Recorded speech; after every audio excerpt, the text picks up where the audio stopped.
Il-President Franċiż François Hollande iddikjara li Franza tinsab fi gwerra. Dan meta tnejn wara nofsinhar tkellem f'seduta parlamentari brabta mal-attakki terroristiċi li seħħew fi Franza il-ġimgħa filgħaxija.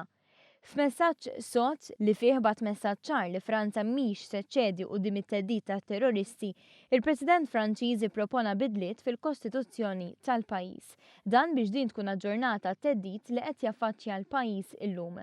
Hollande kienet jitkellem fl-aħħar jum minn 3 tal-Luttu Nazzjonali, l-għada li ajruplani tal-gwerra Franċiżi tefgħu 20 bomba f'belt fis-Sirja li tinsab taħt idejn l-Istat Iżlamiku.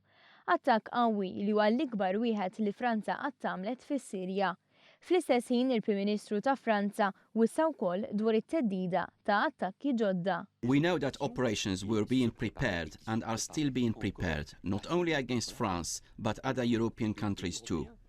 Islamic State statement issued on Saturday, in which it claimed responsibility for the attacks, stated clearly that these countries were its possible targets. Intant, f'sensiela ta' raids fi Franza, aktar minn 20 persuna kienu arrestati u 20 ta' armi issekwestrati. Dan brabta ma' suspett ta' involviment fl-attakki terroristiċi. Fi Brussell kien arrestat raġel suspettat militant tal-Istat Iżlamiku.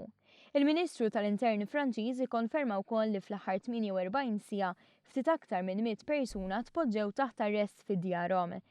Mumenti wara d-dikjarazzjoni tal-Prim Ministru Franċiż, l-Istat Iżlamiku ħarġu filmat ġdid. Filmat li fih wissew lil pajjiżi li qed jipparteċipaw fl-attakki mill-ajru fis-Sirja li se jsofru l-istess destin bħal Franza. U maħalfu u weddew li bħalma għamlu fiċ-ċentru ta' Pariġi l-istess ser jagħmlu fl-Istati Uniti fiċ-ċentru ta' Washington.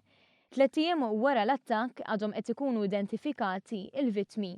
Fosthom kien hemm Nohimi Gonzalez, student Amerikana ta' 23 sena. And she was hoping to have a different life. Not only like most of our people. Go to work and come back home every day. She wanted to have a career and a family. Id-disprati għal xi forma ta' aħbar raba u ħbieb tal-persuni nieqsa irrikorrew għal siti soċjali bħal Twitter biex ifittxu lil maħbubin tagħhom. Hashtags bħal Research Paris u Research Bataclan kienu użati fil-jiem li għaddew biex jiċċirkolaw l-ismijiet u r-ritratti ta' dawk nieqsa.